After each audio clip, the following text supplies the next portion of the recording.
Hi, welcome to the Working World. I'm Kara Mendez. And I'm Jamie Lingham. Jamie, we just had the pleasure of speaking with Professor Benjamin Batter, who leads up the international HR management at the Newcastle University. Fascinating. It was, as you said, he's a professor, right? He's done a lot of really great research into mobility and trends and the types of people that work in mobility and sort of what it takes. But I think more important, it's the community he's creating at the moment and the ability for practitioners to really get involved. Yeah, I mean, he definitely has a passion for evidence-based HR, and he brings that research and that community aspect to it for sure. One of the things I particularly liked about this episode is there is a framework and a community that people can join post watching the episode. So I don't want to give too much away, And but definitely. you can do the Wave Trait Navigator test, which Exactly. is interesting and free, and the whole thing's free actually. So yeah, Yeah. as you said, don't want to give too much away. Hi, Ben. Welcome to the Working World. Lovely to see you. How are you? I'm doing well. Thank you for having me. How are you doing?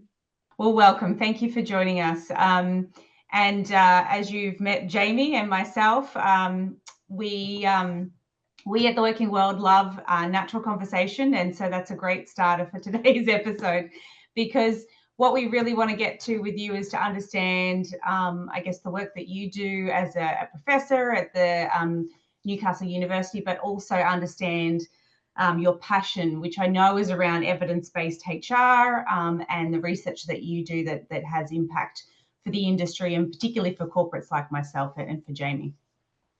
So I wondered if I could jump straight in with the first question, Ben, which is, we've all lived COVID. I know probably your version of COVID on your part of the world might have been a little bit different from us here in Melbourne, but it one of the upsides, I guess, of mobility, for mobility in relation to COVID was around it allowed us to be able to demonstrate the value to the organisations that we work in, and it all gave us a seat at the table.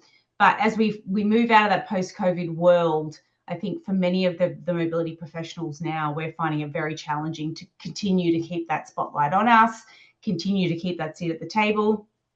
And I wonder, in the research that you're seeing and the experiences you're having, whether you could talk to us a little bit around the importance of continuing to demonstrate that value as a mobility professional or for mobility programs in general. Well, excellent question. So to be fair, like demonstrating the value of a mobility program has always been, I would say, an issue in some organizations for various reasons. And why is it so important to demonstrate the value? So first and foremost, it helps you to secure the support from your senior management and get funding for GM initiatives and keep the whole initiative rolling in the way you want to do that. In a recent study, what we found out, the most important stakeholder, actually like 1 in 2 organizations say the most important stakeholder is senior management. And as you know, the language senior management speaks often is data driven, it's numbers driven, and you have to demonstrate value of anything you do in an organization to continue getting support, and GM is no exception in this regard. So, it's very true. I mean, how do you bring that human element into it, the non-tangible? I mean, people look at mobility or say like visas or relocation, they just look at it as a line item, right? And they say, okay, well, we'll spend this much, this is our budget. How do you humanize it? How do you humanize it? Oh, well, first and foremost, it's people business, like in many regards. So a good thing in terms of humanizing is, of course, like keep the touch in between like GM professionals and all the stakeholders around it, includes, of course, the expatriates. So make sure the employee experience abroad is a good one. Make sure to be accountable for what you do, be part of the business.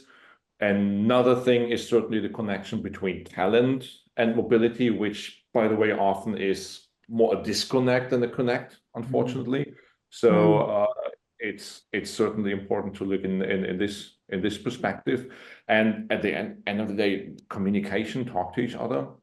Like it's of course there's a lot of operational things that need to be done. I get that, absolutely, but it is way more than operational. Yeah, Jamie raises a good point, because a lot of a lot of mobility is held together by those human interactions, right? Those human aspects of mobility and moving people around the world. I think what the challenge is being able to bottle that or put it into some sort of tangible form in which you can present it, or you can work with your stakeholders like talent, as you highlighted, for example. And I think where that gets challenging is because mobility is made up of so many different streams. It's how do you bring that all together?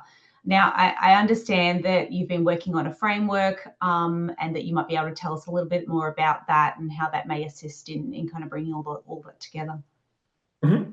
Well, that's actually the exact point you said. So when we talk about mobility, we're not talking about just one thing. It is way more multifaceted, if you will. And what we have created based on research and a lot of work over many years with lots of organizations, GM professionals, is a framework. We call it the WAVE framework, which stands for workforce, adaptability, value, and engagement.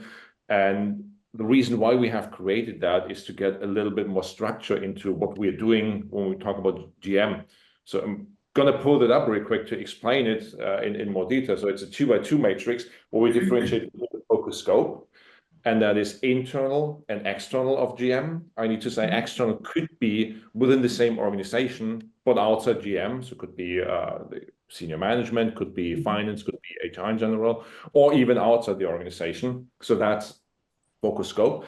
And then the strategy orientation on the y-axis that differentiates processes and people. And if you span up the matrix and look into that, you get exactly that framework. So you've got workforce, adaptability, value, and engagement as sub-dimensions. And in anything we do in mastering GM, when we work with organizations, we embed it either in one or more dimensions of the frameworks, just to get a better understanding of where we're actually talking about. And this helps us to delineate the particular processes, the particular actions we're doing, rather than just talking about mobility. And that is also like beneficial when you want to demonstrate the value of the program. So just on the research side of things, I mean, I think I'm impressed and that you've actually taken that step back to have a look. What were the drivers behind that? Like, how did you get to that stage where you said, okay, we've got to really do some research and we really need to come up with something a bit better than where we are or where we were at that time? So two things, basically. The first thing I said before, there's way too much talk about GM in general. So we figured we need more structure. We need to be absolutely sure what exactly we're talking about. And the other thing is, it is our observation in, like, my co-founder Michael is in the industry for more than 20 years, almost 30 now. I work for 15 years, 10, 15 years with GM professionals. And what we have observed is that there is basically persona, so GM professional types. Yeah. So on these dimensions, there is a continuum, like a spectrum from one extreme to the other, anything in between, what is more natural for people to work with. So if you look at the engagement dimension, for instance, we differentiate between, on one hand, like balancer, and the other hand, networker, which means as a balancer, you invest a lot more time and energy in maintaining and nurturing the relationships you have with people outside the GM department, with your network. Basically, you build upon what's there already, extend that, and focus your time and effort there. If you're a networker, like textbook networker, on the other hand, you reach out to new people, try new things, and get in the other direction. And as you can imagine, it's a function of time. Your day only has got 24 hours, and that doesn't, you got to sleep and do other stuff. So just on this dimension, like, you have to be somewhere on the spectrum. And we have a tool that helps you to calibrate and weigh out what's more natural to you. And this applies to the other dimensions, like work, the value dimension, sustainer and creator. To sustainers, it's just more natural to create and demonstrate the value out of what is already there and what the organization is already doing, and improve that and try to make it better. For creators, on the other hand, they are more open to trying new things and to get new initiatives and so on. Now, why is that important? If you have people in the same GM team who have a different approach or a different type, basically, they will naturally do different things. And if you have the awareness of what type you are and what's more natural to you, it is so much easier for these people to work together, to understand each other. And for us as professional educators, of course, we know for decades that different people are receptive to different learning styles and different things.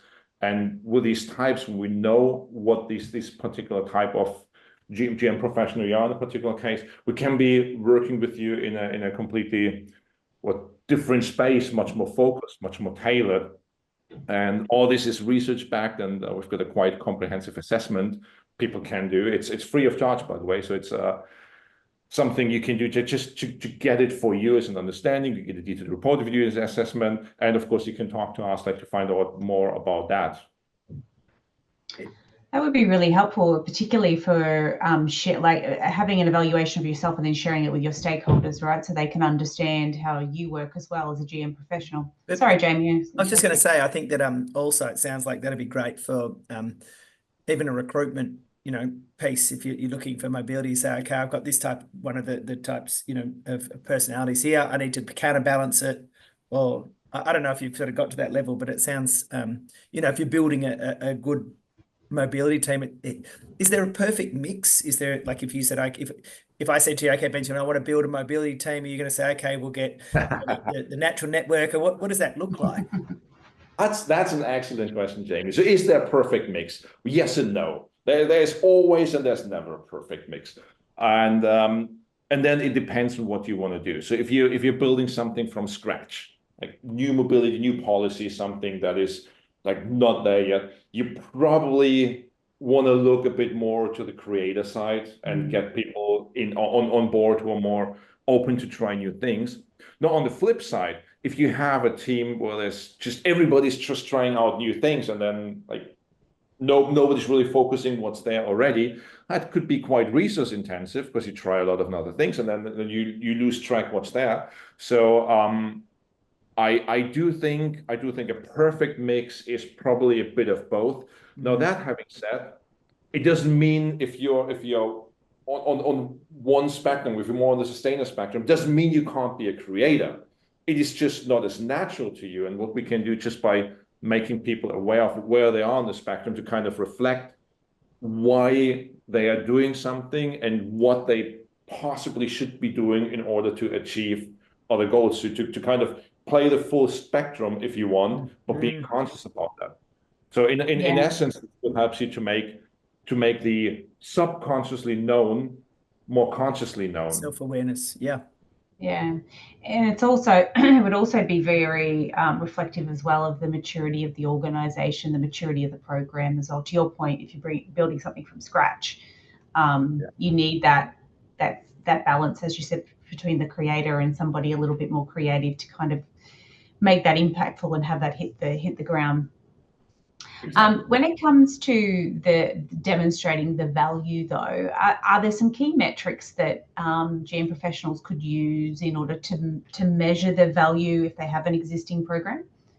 Of course, the one measure everybody is talking about is return on investment, ROI. Of course. That's something, and I admit that we're probably never going to get it down to an exact percentage as you would in other areas. So I'm absolutely aware of that. But what we can do is we can work on getting an approximation. So what we always advise people on doing is, if you don't have the exact numbers on some things, you try to find proxies for that. So let's take a general assignment. You got the direct costs, easy. So you got the cost of living adjustment, you got the move, you got the support programs you pay for, all these kind of things. Maybe you get some more or less fancy destination service providers who are giving additional service. You can put this into pounds, dollars, euros, whatever, and you can put a number behind it so you can calculate it. What you can't do that easily is, for instance, measure the monetary value of employee satisfaction or the dissatisfaction. What you can't do that easily is to measure the value destroyed when you have an assignment that's not going as planned, and maybe you don't even know what's going on while the person is abroad until they get back, which gets to other metrics like talent retention rates. often when, as I said before, global mobility and talent in many organizations are not as connected as they should be. So that's the first problem that needs to be fixed. But even if it's fixed, what are our talent retention rates? What should they be? Why do we want to actually have people going abroad, get this international experience, and then get back into the organization and get ahead, which is very closely related to employee performance. A couple of years ago, I think it was 2020, 21, we did a study comparing employee performance tracking, expatriate employee performance across Japanic, Germanic, and Anglo-Saxon clusters of organizations. And it's really interesting result. We found that many organizations are not having an integrated performance system across the globe, sometimes not even internally.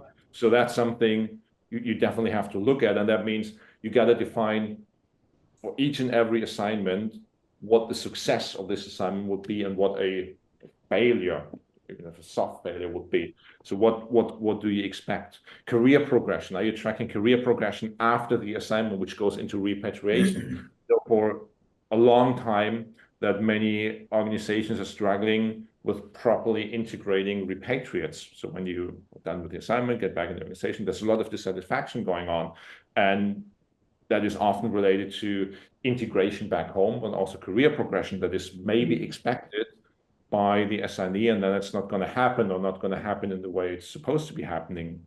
And last but not least, of course, employee satisfaction, employee engagement. And I mean, quantitative research is speaking. I'm not talking about the typical engagement survey you shoot out and then on a scale from 1 to 5, how happy are you? And then you look at the average and say, oh, 4.5, that's not too bad. I'm talking about properly measuring that.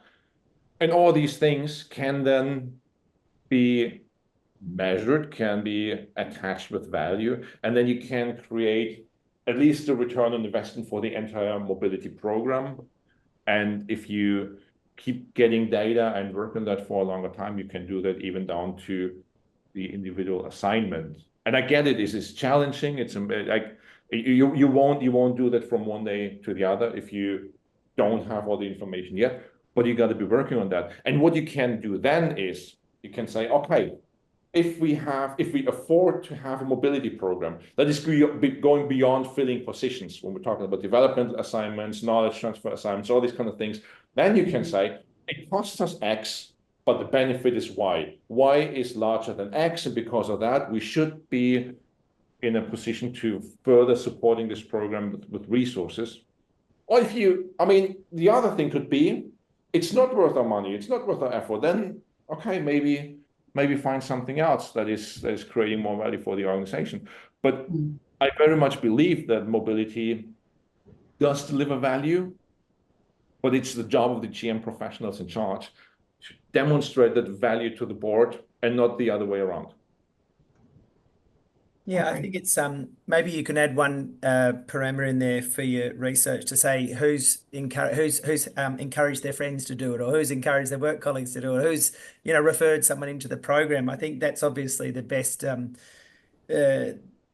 endorsement, isn't it? When you say, "Hey, Karen, I did the program. You should do it yourself." So I don't know if that's a exactly. I mean, there's so many things you can do.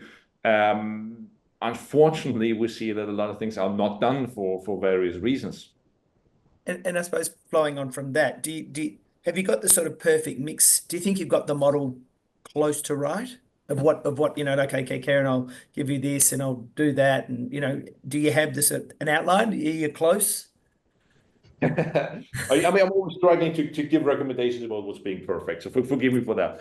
No, I mean, I don't have a perfect recommendation, but when it gets to the challenges people are facing, which probably answers partially like how you can become more like, close to perfect is, I think part of it is being overwhelmed in the daily business, so operational things, being not strategic enough. Now, I get that. I'm not telling anybody that they're doing something wrong in that sense, but what I also do see is that, as a bit provocative, what I do see that being operational sometimes is also being in the comfort zone. So of course everybody is busy, and if you do what you do to keep the program running and to deliver, because that's what's your job, right? That's what you're there for. then it's something you're good at, and that's something that's natural to you. But now going out and saying, okay, what is it actually that we want from and with the mobility program? That's not something that should be top down from the C-suite coming in. It is strategic alignment between corporate strategy, the HR strategy, and the mobility strategy. But I think it's a two-way road. So it's not necessarily that you sit there and wait what's coming like from top and then you execute that. I think you should be more proactive in getting an understanding of what business strategy is and how mobility can contribute to that strategy. And then I think if you supplement that with data, metrics, anything that helps you to make that the case you want to make, then you're in a very good position. So I guess to make that position and develop that, I guess, that business case to that C-suite, how could mobility professionals effectively, let's say they have some very basic Excel spreadsheets, which many of my programs that I've managed have. I don't know many that don't have a good old Excel spreadsheet, but let's say the metrics that they have are quite basic. How do they effectively demonstrate, how do they take that and demonstrate that value back to senior management or to C-suite? What does that business case look like?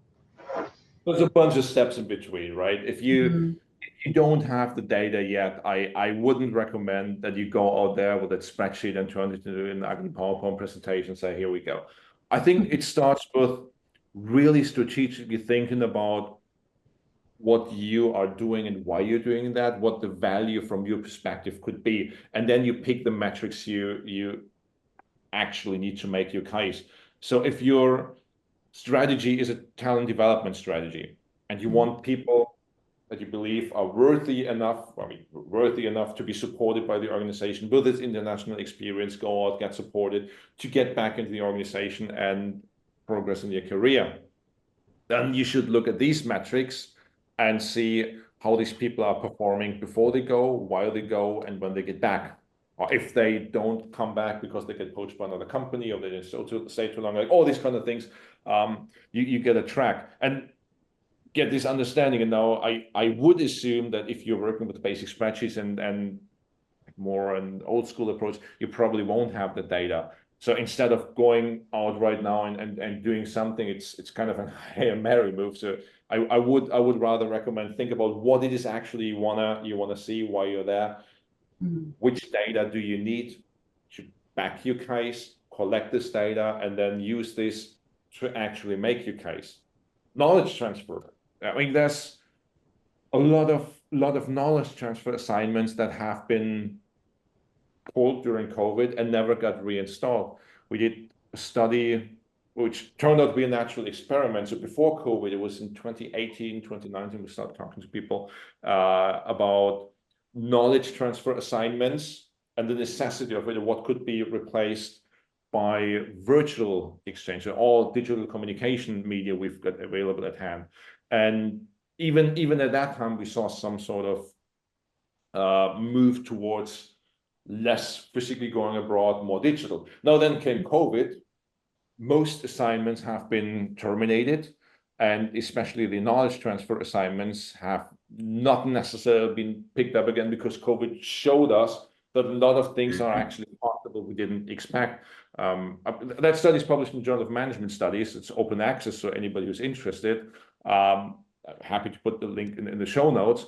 But what we can see is that these assignments are not necessarily coming back in many organizations. And is it cost saving? Absolutely. Developmental assignments, I would argue, there's nothing you can do to replace that experience, the professional and personal development from getting out of your comfort zone, quite literally moving to a new country, getting into a new part of the organization, getting this experience there, and then come back after this international experience for 2-3 years and apply this newly gained knowledge that is so much more powerful and is going so much beyond what you could ever do in any kind of virtual setting. So just for the mobility practitioners out there who do work off spreadsheets and who are time poor, we'll call this one Karen for for the sake of this example. Never. So for the Karens of the world, where do you go to start this research? I mean, are there tools out there that the Karen in our example, not Karen Mendes, can go out and actually use? Where does she start, or where do these people start to actually? Because I think conceptually it sounds wonderful, but I think that when you turn away from this this session and you say, hang on a second, I have this to do and I have that to do, and oh my God, I don't have any time in my day. Yeah. How do you actually start the journey? Well, I'm going to shamelessly advertise the Mastering GM community, if that's all right. Yeah, absolutely. I would assume I would have done so at any point. No, what we have? This was your lead in. No, it's free of charge. So the community itself is free of charge. You can join. There's a lot of resources and tools in there. I mean, including this one. If you want to do the Wave Trade Navigator, I mean, you don't have to join the community to do that. Just use the QR code, follow the link, and click through, and it will give you a very detailed assessment right to your inbox.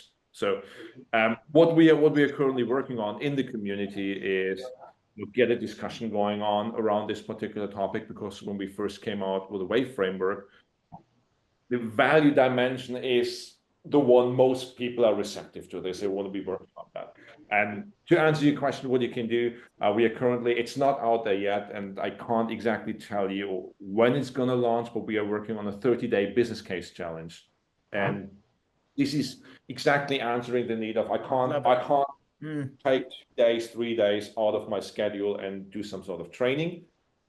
But 30 days, a month, or you can stretch it out a bit, 5 to 10 minutes every single day, you will get prompted a little task, you will get prompted a little reflection exercise, etc. That over the course of these 30 days builds up the skills you need, the information you need to get your data, even up to a mock business case if you don't have the data yet, to, at the end of the day, then have this presentation ready to demonstrate the value. So that's one thing you could start. Now, that having said, I'm pretty sure there's others out there helping people as well. I wouldn't say that one, I mean, it's necessarily better or worse or the other. The most important thing is really get started. Think about it. Well, there's no downside, right, to being part of the community and actually being interactive. And I suppose the work that you do, and as you said, like these 30-day sort of challenges or business case, that's just more data for you, right? And that's just more information that you can help give back to the community. Exactly. I mean, and the reason why we structured it that way is 5 to 10 minutes. And I'm going to go Olympia, but everybody, no matter how busy they are, should be able, if they want to improve, to come 5 to 10 minutes a day. If really not possible to do that, I think you should see a healthcare advisor, because you're very close to burnout. Yep. That's it. Yeah, I mean, it's definitely a different way to tackle that problem, which definitely does come about from being quite operationally focused.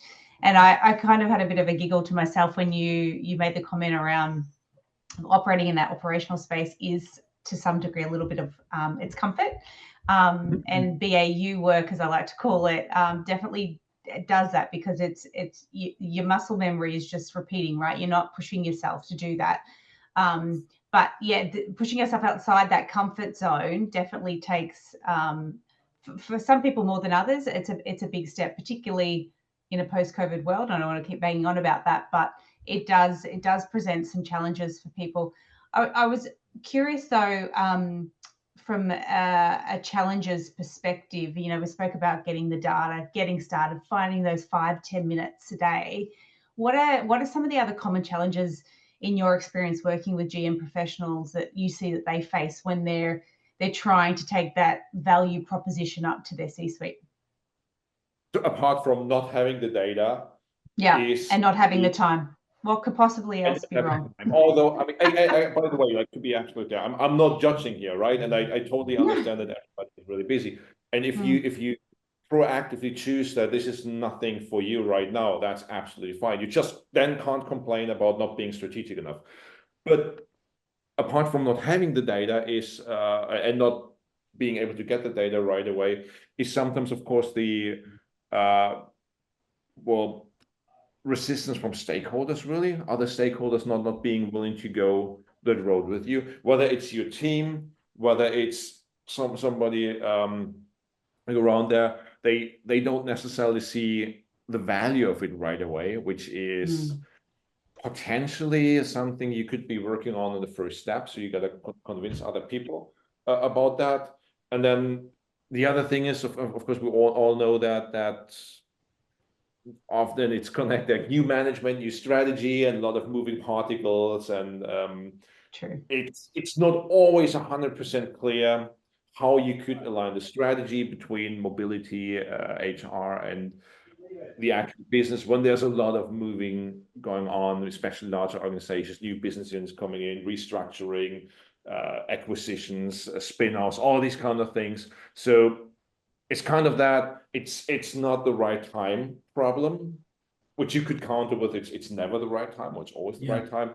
Sure. But I do certainly understand that there are situations when you are not in the best position to go ahead with that. And then the other thing is, which we feel is holding people back, is really the difficulty to quantify something that seems to be unquantifiable. And this is something we really want to help people and educate people to overcome this fear, because it is not about that to get back to the perfect point, Jamie, it's not about that we have to really get it down into pounds and pennies for every single time. We have to start with an approximation, and then, of course, when you start it and have a rough idea, you break it down. And is it going to be perfect in the first iteration? Probably not. Second iteration, probably not either. But you get closer and closer and closer, get a better feeling, get a better idea, and on your way, on the journey, you hopefully get as many people as possible in your boat, like who really support your idea. And you do that, or you have to do that by convincing them with arguments and communicating the value, communicating the really the message. Why is it important? And the GM being too operational, not strategic, not having a seat at the table, which to a certain extent, by the way, applies to HR often as well. I know a lot of organizations that don't even have HR on the board. Exactly. So if you want to have the seat at the table, you can't sit there and wait for the invitation. You have to show yourself. You have to really convince people why you deserve that you have the seat at the table and what's your value. It's most likely not going to be handed to you. So if you want to be more strategic, if you want to be a part of it, maybe even a part of shaping the overall organizational strategy, I think it's your job to go first and then demonstrate in the first place. When you said restructuring, it sort of just hit a chord with me. I think that a lot of companies, they say, okay, we've got to restructure, or we have to work out, do some cost cutting. To your point, I think these are the areas that are hit first because people don't see the value in it. So what I'm curious about is say, for example, you get the presentation going, you get some data, you get some time, not quite a seat at the table, but just some time to talk to people who are at the table. How often would in a good program, would you go back and reinforce that data or show? Would it be a quarterly event? Would it be 6 monthly? So if you're trying to sort of really make sure that you can keep relevance. If I got the time, I'll do it weekly, but I know that's not necessarily daily. We'll just do it daily. We'll do our daily mobility show. We do it daily. Exactly. Morning calls. No. I mean, that's probably no perfect answer to that, because it really depends on the particular circumstances. But what I can tell you for sure is, because we've seen it many times, the larger your following is, the more people you have behind you, the more likely it is that your voice is heard. So if you're the leader of a 15-20 people GM team in a large organization, and this is your project, and you do that, and your team isn't really following you, you don't have a particularly strong voice. Now, on the flip side, if everybody is on board and everybody is working towards your strategy, and you've got gatekeepers, multipliers, you've got all these people working towards the strategy, helping you to build the case, and then you will, if you've got good arguments, like, you will win people over in higher positions. And Again, very specific to the organization. A large organization, you probably won't pop in the next board meeting and talk to the CEO right away. But you can get to the next level. You can convince the head of HR. You can convince your CFO, maybe. You can convince all the people that are the ones the top executives, the upper echelons are listening to. And then to get back to the question about the cadence, as often as they hear you out, and the better your arguments are, and the more convincing you are, the more likely that they will hear you out more often. Mm. In order for GM professionals to be able to build that, I guess, that library of resources and tools that they can either, work on their elevator pitch or work on that regular cadence of lunch and learns that they might want to put up. You've spoken a little bit about your Mastering GM and the community and how that supports in a couple of ways. You've presented the QR code and you've provided us with a framework today, which has been really helpful. I wondered whether you could share with us other ways that individuals could engage with Mastering GM community and I guess the role that plays in supporting GM professionals globally. So, I mean, first and foremost, really check it out and join, because I think then again, it's free. So all you need is to register and look at it. And if you feel there's something valuable in there, just stay with it. Then the other things at the time of this recording, it's out there for 2.5, 3 weeks. We only got like sub 100 members, but we're continuously growing that. And like every community, it has more value if more people are contributing. So it's not that we as Mastering GM say, well, we know all the things and we put it out there and you read it.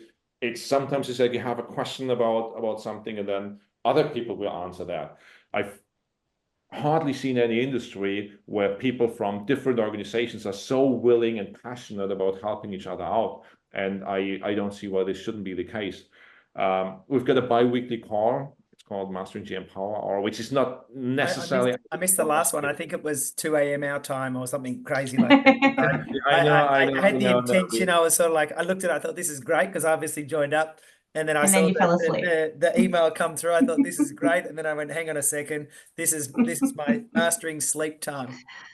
Thank you for pointing out. No, but what we will certainly be doing is because I mean it's been founded in Europe, in the UK to be precise, and then we added it to a time where East Coast and West Coast US could join. Yeah. Oh, look, we're in a difficult time zone. We know it. It's okay. Yeah. I got it bookmarked, like the time zone meeting when the QM calls with them. No, we will certainly be open to moving that to 8 o'clock, 9 o'clock UK to be realistically be able to join from other parts of the world. Yeah. We are organizing workshops and events and webinars where people could be working on these particular ideas, and of course, again, we make the workshops in person, so time is the time zone it's in, but the webinars, of course, will be at other hours. And I think one fundamental thing is to help people is to liaise with like-minded people, normally outside the organization, to see they are not alone, they're working on the same things, which goes back to the VAVE framework, and particularly the value dimension, to really be in a better position to pinpoint it, what you're working on, and to have that more structured approach, rather than this fussy, I want to be heard more by the board idea, and then really encourage people. I think over the course of the next couple of months, I do hope that we're going to be having a couple of success stories where people can report on, so where was I? How did I get started? What were the challenges for me in between? How did I overcome these challenges? Where am I now? What are the benefits? Best practices work typically for people to learn. To be fair, worst practices work as well. So what kind of pitfalls to avoid? Because what not to do. Exactly. Yeah. It's actually better than the best practices, right? Yeah. Make the mistake and go, okay, I've learned that lesson really well. Yes. No. So and even regardless of Mastering GM, really, if you're a GM professional who are interested in that and want to do something, you already did the first step in this journey. That's great. I mean, to be fair, if you don't care about that, at this point, you're probably not going to be listening or watching anyway. So it's preaching to the choir a bit. But if you really if you really want to take the next step, I would say it almost doesn't matter what exactly it is. You have to get into the doing. You have to get from the wanting to the doing, and then see what flies. Because I mean, I'm totally aware that, especially with larger organizations, I'm totally aware that you're not going to flip the whole thing in a day or two. It will take time, and it will be, to a certain extent, a trial and error process. And sometimes you just have to build it and see if it flies. And if it doesn't, you got to find out why it didn't, and then you have to make the right decisions to avoid the mistakes you've made, and then try it again and again. Again, this is how you build success in pretty much anything. Yeah, absolutely. Exactly. Yeah. And I think, you know, as a community, we've probably all individually had a lot of trial and errors over the last 5 years. And I think, you know, if we can share those, regardless of the size of your organization, regardless of the maturity of your organization, particularly now where we're starting to see some new faces and younger blood come into the community, I think it's probably all of our responsibility to continue that learning and continue that sharing. So thank you, Ben. I think you've made a really great sort of safe container for professionals to be able to interact with. And I just love this, as Karen said, this accelerated learning that, you know, people can come in, and it's just about contribution, right? So the more that we can contribute and other people contribute, I think it'll have a positive impact. And you know, you help a few people, you're doing a great thing. You know, you help a lot of people. You've really turned it into, well, it is a profession, but really sort of highlighted the fact it is a profession. And so the people at the table do sit up and take notice. So I think you've done a great job.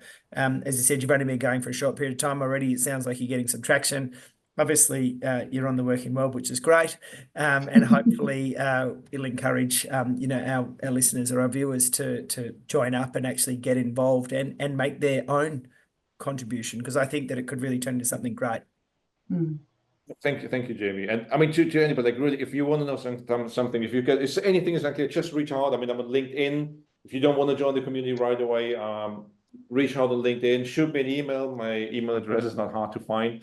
Yeah. And if you got that QR code, you can put it back up again for anyone who missed it.